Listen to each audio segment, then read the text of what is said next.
Hello use. അപ്പോൾ നമ്മൾ ഇന്ന് സ്റ്റെപ്പ് ഓവറിനെ പറ്റി നോക്കുമ്പോൾ എല്ലാവർക്കും ഇഷ്ടപ്പെട്ട ഒരു സ്കില്ലാണ് സ്റ്റെപ്പ് ഓവർ. കാരണം എന്താ വെച്ചാൽ നമ്മളെ റൊണാൾഡോന്റെ മെയിൻ സാധനം. റൊണാൾഡോനെ ഇഷ്ടപ്പെടാത്ത ഈ ലോകത്ത് ഒരു ഫുട്ബോൾ പ്ലെയർ ഉണ്ടാവില്ല. അപ്പോൾ റൊണാൾഡോന്റെ ഈ മെയിൻ സാധനമായ സ്റ്റെപ്പ് ഓവർ നമുക്ക് ഇത് എങ്ങനെയാണ് നമുക്ക് പഠിക്കാം. അപ്പോൾ സ്റ്റെപ്പ് ഓവർ അധികം കുട്ടികൾക്ക് അറിയായിരിക്കും. സ്റ്റെപ്പ് ഓവർ ഈ ബോളിന്റെ മുകളിൽ ഓവർ ചെയ്ത് സ്റ്റെപ്പ് ഓരോരോ സ്റ്റെപ്പ് ചെയ്തിടുന്നുണ്ട്. നമ്മൾ അതിനെ സ്റ്റെപ്പ് ഓവർ എന്ന് വിളിക്കുന്നത്.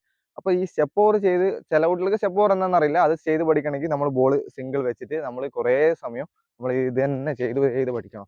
ഇത് തന്നെ ചെയ്ത് ശീലമായി കഴിഞ്ഞാൽ നമുക്ക് ആ സ്റ്റെപ്പ് ഓവർ പഠിച്ചെടുക്കാം. സ്റ്റെപ്പ് ഓവർ പഠിച്ചെടുത്തതിന് ശേഷം അതെങ്ങനെ കളിയിൽ ഉപയോഗിക്കുക എന്നുള്ളതാണ് ഇപ്പം ഏറ്റവും വലിയ മെയിൻ പ്രശ്നം എന്ന് പറഞ്ഞാൽ നമ്മൾ പൊതുവെ നമ്മൾ അധികം റൊണാൾഡോ ചെയ്തിട്ട് നമ്മൾ സ്റ്റെപ്പ് ഓവർ കാണുക.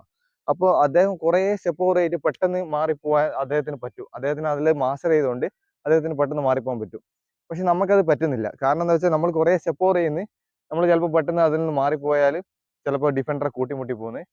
അപ്പോൾ അങ്ങനത്തെ കുറേ പ്രശ്നങ്ങൾ വരും. നമുക്കത് എപ്പോൾ തുടങ്ങണ്ടേ എപ്പോൾ നിർത്തണ്ടേ എന്നുള്ള ഒരു ശരിയായ ബോധം വരുന്നില്ല. നമ്മൾ ഈ സ്റ്റെപ്പ് ഓവർ എങ്ങനെയാണെന്ന് പ്രോപ്പറായിട്ട് പഠിച്ചു കഴിഞ്ഞാൽ നമ്മൾ കളിയിൽ ഉപയോഗിക്കുമ്പോൾ അധികം സ്റ്റെപ്പ് ഓവർ ഉണ്ട്. സിംഗിൾ സ്റ്റെപ്പ് ഓവറിൽ നമ്മൾ എഫക്റ്റീവായിട്ട് ചെയ്ത് പഠിക്കുക. സിംഗിൾ സ്റ്റെപ്പ് ഓവർ മാത്രം. എന്താ വെച്ചാൽ ഇപ്പോൾ നമ്മൾ സിംഗിൾ വരെ നമ്മൾ ഒന്നിൽ കൂടുതൽ നമ്മൾ ചെയ്യുമ്പോൾ നമുക്ക് കൺട്രോളിലാണ്. ഇപ്പോൾ രണ്ട് നമ്മൾ ചെയ്യുകയെന്ന് വെച്ചിട്ടുണ്ടെങ്കിൽ നമ്മളിപ്പോൾ ഫസ്റ്റ് ഇങ്ങോട്ടൊന്ന് ചെയ്ത് സെക്കൻഡ് ഇങ്ങോട്ടൊന്ന് ചെയ്ത് അതിന് നമ്മൾ തേർഡ് എടുത്തിട്ട് വന്നു വെച്ചോ. നമ്മളിപ്പോൾ സ്റ്റെപ്പ് ഓവർ നമ്മൾ ഒരു അറ്റ്ലീസ്റ്റ് രണ്ടെങ്കിലും ചെയ്താലേ കാണാൻ രസം ഉണ്ടാവുള്ളൂ. ഫസ്റ്റ് നമ്മൾ ഒന്ന് ചെയ്ത് രണ്ട് ചെയ്ത് മൂന്നൊക്കെ എടുത്തിട്ട് പോയി. അപ്പോൾ ഇത് സ്റ്റെപ്പ് ഓവർ എന്നത് സ്പീഡാണ്. നമ്മൾ ഒന്ന് രണ്ടും തമ്മിൽ വലിയ വ്യത്യാസം ഉണ്ടാവില്ല. അത്ര സ്പീഡിലാണ് സ്റ്റെപ്പ് ഓവർ നടക്കുക. അപ്പോൾ നമ്മൾ ഫസ്റ്റ് തന്നെ ഒന്ന് ഇടുമ്പോൾ ആ ഫേക്കിൽ തന്നെ ഈ ഡിഫൻഡർ ഒന്ന് മൂവ് ആവും. നമ്മൾ രണ്ടാമത്തെ ഇടുന്നതിനുള്ള ടൈം ഡിഫൻഡർക്ക് കിട്ടുന്നില്ല. അത്ര സ്പീഡായതുകൊണ്ട് അപ്പം ഓൾറെഡി മൂവായി. ഡിഫൻഡർ മൂവായി. അപ്പോൾ നമ്മൾ ഒന്ന് ചെയ്ത് രണ്ട് ചെയ്ത് മൂന്നാമത്തെ പിന്നെയും ഡിഫൻഡർ മൂവായ ഭാഗത്തേക്ക് തന്നെയാണ് നമ്മൾ പോയി പോകുന്നത്. അപ്പോൾ അവിടെ ഒരു ക്രാഷ് ആകാനും ബോൾ മിസ്സാകാനുള്ള സാധ്യത അവിടെ ഉണ്ടാകുന്നത്. അപ്പോൾ അതുകൊണ്ടാണ് ഈ സ്റ്റെപ്പ് ഓവർ ശരിക്കും നമുക്ക് എഫക്റ്റീവായി മാറാത്തത്. അപ്പോൾ ഈ രണ്ട് കൂടുതൽ ചെയ്യുമ്പോൾ സ്പീഡായതുകൊണ്ട് നമുക്ക് എവിടെയാണ് പെട്ടെന്ന് ഒഴിവായി പോകേണ്ടതെന്നുള്ള ഒരു കൺഫ്യൂഷനായി വരുന്നുണ്ട്. അപ്പോൾ ഈ കൺഫ്യൂഷനെ മാറ്റുന്നതിന് നമ്മൾ തുടക്കം തന്നെ നമ്മളൊരു സിംഗിൾ സ്റ്റെപ്പ് ഓവറിൽ ചെയ്ത് നമ്മളൊന്ന് ശീലാക്കുക. അപ്പോൾ ഫസ്റ്റ് വൺ നമ്മൾ പഠിക്കേണ്ടത് സിംഗിൾ സ്റ്റെപ്പ് ഓവറിൽ ഫസ്റ്റ് ഒരു സ്റ്റെപ്പ് ഓവർ രണ്ടാമത്തേന് മൂവ്, അത്രേ ചെയ്യാൻ പാടുള്ളൂ. ഒരു സ്റ്റെപ്പ് ഓവർ രണ്ടാമത്തേന് മൂവ്. അപ്പോൾ അത് സ്പീഡാക്കി പഠിക്കുക. നിൽക്കുക, സ്റ്റെപ്പ് ഓവർ ചെയ്യുക, മൂവ് ചെയ്യുക. അത് തന്നെ രണ്ട് കാലം നമ്മൾ ചെയ്ത് നോക്കുക. നിൽക്കുക, സ്റ്റെപ്പ് ഓവർ ചെയ്യുക, മൂവ് ചെയ്യുക.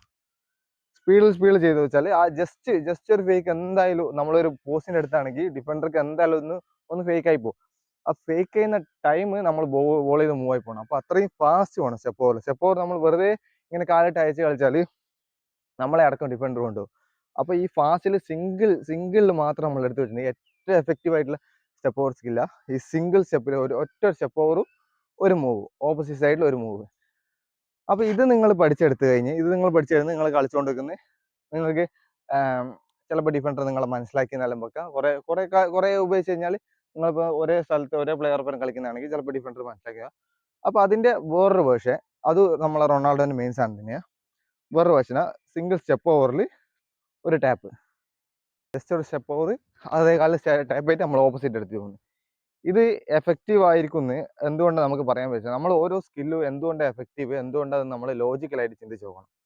നമ്മൾ ഫസ്റ്റ് സ്റ്റെപ്പ് ഓവർ റൈറ്റ് സൈഡിലേക്ക് ചെയ്യുന്നു ഓൾറെഡി. അപ്പോൾ റൈറ്റ് സൈഡിലേക്ക് മൂവ് ആയിട്ടുണ്ടാവും, നമ്മളെ ഡിഫൻഡർ മൂവ് ആയിട്ടുണ്ടാവും. ഓൾറെഡി മൂവ് ആവുന്ന സമയത്ത് നമ്മൾ രണ്ടാമത്തെ ടച്ചും സെയിം സൈഡാണ് ചെയ്യുന്നത്. അപ്പോൾ ഫസ്റ്റ് ടച്ചും ആ സൈഡാണ്, രണ്ടാമത്തെ ടച്ച് സെയിം സൈഡ് ചെയ്യുമ്പോൾ അപ്പോൾ കൺഫേം ആക്കൂ ഏകദേശം ഡിഫൻഡർ ആ സൈഡാണ് പോകാൻ പോകുന്നത്. അപ്പോൾ കുറച്ച് നല്ലോണം മൂവ് ആകാനുള്ള സാധ്യതയുണ്ട്. മൂന്നാമത്തെ ടച്ച് നമ്മൾ ടച്ച് ചെയ്യേണ്ടത് തന്നെ നമ്മളെ കാലിൽ തട്ടിയിട്ട് ഓപ്പോസിറ്റാണ് പോകുന്നത്. അപ്പോൾ അതിൽ നമുക്ക് ഷുവറായിട്ടും നമുക്ക് നമ്മളെ ഡിഫൻഡറെ അവിടെ ഔട്ട് ചെയ്യാൻ പറ്റും. അപ്പോൾ രണ്ട് പോസിബിളാണ് ആ സൈഡിലേക്ക് പോകുന്നത്. അപ്പോൾ രണ്ട് പോസിബിളാകുമ്പോൾ നമ്മൾ ഡിഫൻഡർ എന്തായാലും അപ്പുറത്തേക്കാണ് പോകുന്നുള്ള ഉറപ്പിച്ച് വെക്കുമ്പോൾ നമുക്ക് സുഖമായിട്ട് എടുത്ത് പോകാം. അപ്പോൾ ഈ ഒരു സ്റ്റെപ്പ് ഓവർ നല്ല യൂസ്ഫുൾ ആയിട്ട് സ്റ്റെപ്പ് ഓവറാണ്. അപ്പോൾ ഇതെങ്ങനെ നമുക്ക് പഠിക്കേണ്ടത് വെച്ചാൽ ഫസ്റ്റ് സ്റ്റെപ്പ് ജസ്റ്റ് ഒരു കാല് ജസ്റ്റ് എടുത്ത് വെക്കുക. രണ്ടാമത്തത് ഈ കാലിൽ തട്ടിയിട്ട് ഈ കാലം കൊണ്ട് തട്ടുക. ഇത് പറയുമ്പോൾ 3 സ്റ്റെപ്പായിട്ട് ഒരു സിംഗിൾ സ്റ്റെപ്പ്. ഈ കാല് നമ്മൾ താഴെ വെക്കുന്നില്ല, ഈ കാല് ഇത് ജമ്പാണ്, നമ്മൾ ഇതാ പഠിക്കേണ്ടത്. ഈ സ്റ്റെപ്പ് ഓവർ ചെയ്യുമ്പോൾ ഇത് ജമ്പ്, ഇങ്ങനെ ജമ്പ് ചെയ്ത് പഠിക്കുക. ഒരു ജമ്പ് റെഡിയാക്കിയിട്ട് ഈ ജമ്പ് ചെയ്യുമ്പോൾ ബോൾ തട്ടുക. മനസ്സിലായി? ഞങ്ങൾ ഒരു ജമ്പ് ചെയ്യുമ്പോൾ ബോൾ തട്ടുക. വൺസ് മോർ നമ്മൾ ആദ്യം സ്റ്റെപ്പ് ഓവർ ചെയ്ത് ഇതാണ് 1 ബൈ 1 ആയിട്ട് പറയുമ്പോൾ 1 2 3 പക്ഷെങ്കിൽ വണ്ണ് ഒറ്റ സ്റ്റെപ്പാണ്. ഈ 1 2 എന്ന് പറയുന്നത് നമ്മൾ സ്പീഡ് ചെയ്യുമ്പോൾ ഒറ്റ സ്റ്റെപ്പാണ്. ഇത് ഒരു ജമ്പാണ്. ഇങ്ങനെ ജമ്പ് ചെയ്യുക. ഇങ്ങനെ ജമ്പ് ചെയ്യുമ്പോൾ നമ്മൾ മൊത്തത്തിൽ ഈ കാലടക്കം നമ്മൾ ജമ്പ് ചെയ്യുന്നുണ്ട്. ഈ കാല് നമ്മൾ അവിടെ വെക്കുന്നില്ല. അപ്പോൾ ജമ്പ് ചെയ്യുമ്പോൾ തന്നെ നമുക്ക് ജസ്റ്റ് ഒരേ ജമ്പിൽ ബോൾ കിട്ടും. വേണ്ട ബോൾ നമ്മൾ ആദ്യം ടാപ്പ് ചെയ്യണ്ട, ജമ്പ് ചെയ്തിട്ട് ജസ്റ്റ് ഈ കാലിൽ തട്ടുക. ഈ കാലിൽ തട്ടിയിട്ടുണ്ടെങ്കിൽ അടുത്തത് ഈ കാലിനെ കൊണ്ട് ഔട്ടിലേക്ക് തട്ടുക. ഫസ്റ്റ് എടുത്ത പാട് ഈ ഒരു സ്കില്ല് കിട്ടൂല. നമ്മൾ ചെയ്ത് നമ്മൾ മനസ്സ് വളരാണ്ട് ചെയ്ത് പഠിച്ചിട്ടുണ്ടെങ്കിൽ നമുക്കിത് പഠിച്ചെടുക്കാൻ പറ്റും. പഠിച്ചെടുത്ത് കഴിഞ്ഞാൽ നിങ്ങൾക്ക് സുഖമായിട്ട് കളിയിൽ യൂസ് ചെയ്യാനും പറ്റും. നല്ലോണം ഫോം ആകാനും പറ്റും നിങ്ങളെ കളിയിൽ. ഒന്നുകൂടി കാണിച്ചു തരാം. ഫസ്റ്റ് ഒരു സ്റ്റെപ്പ് ജസ്റ്റ് തട്ടുന്നു, അത്രയേ ഉള്ളൂ.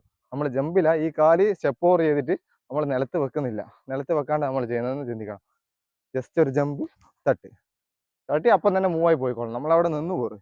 അപ്പോൾ മൂവായി നമ്മൾ ഒരു 10-100 പ്രാവശ്യമെങ്കിലും ചെയ്ത് കഴിഞ്ഞിട്ടേ നമ്മൾ കളിയിൽ കളിടാൻ പറ്റുള്ളൂ. കളിയിൽ കുറേ പ്രാവശ്യം ചെയ്ത് കുറേ ഫെയിൽ വന്ന് നമ്മൾ ചെയ്തുകൊണ്ട് നിൽക്കുമ്പോൾ നമുക്ക് ഇതിൽ മാസ്റ്റർ ചെയ്തെടുക്കാം. അങ്ങനെ ഒരു മൂന്നാല് ഇത് നമ്മൾ മാസ്റ്റർ ചെയ്ത് നമ്മളെ കയ്യിൽ വെച്ചോളണം. കുറേ സ്കില്ലുകൾ പഠിച്ചിട്ട് നമ്മൾ ഫുൾ കൺഫ്യൂഷൻ ആക്കാൻ നിൽക്കരുത്. ഒരു സ്ട്രൈക്കർക്ക് മാത്രം എന്ന് പറയുന്നതല്ല, നമ്മൾ റൊണാൾഡോ സ്ട്രൈക്കർ ആയതുകൊണ്ട് സ്ട്രൈക്കർ മാത്രം യൂസ് ചെയ്യണമെന്നില്ല. എല്ലാവർക്കും യൂസ് ചെയ്യാൻ പറ്റിയ എഫക്റ്റീവ് ആയിട്ടുള്ള സ്കില്ലാണ്. ജസ്റ്റ് ഒന്ന് നമ്മൾ ഡിഫൻഡറെയോ നമ്മൾ മുമ്പുള്ള ഒരു പ്ലെയറെ ഫേക്ക് ചെയ്യാൻ ഉപയോഗിക്കുന്ന ഒരു സ്കില്ലായിട്ട് മാത്രം നിങ്ങൾ കണ്ടാൽ മതി. അപ്പോൾ ഈ വീഡിയോ ഇഷ്ടപ്പെട്ടിട്ടുണ്ടെങ്കിൽ നിങ്ങൾ പരമാവധി ഷെയർ ചെയ്യുക, ലൈക്ക് ചെയ്യുക, സബ്സ്ക്രൈബ് ചെയ്യുക. പുതിയ വീഡിയോ ആയിട്ട് നമുക്ക് നാളെ കാണാം.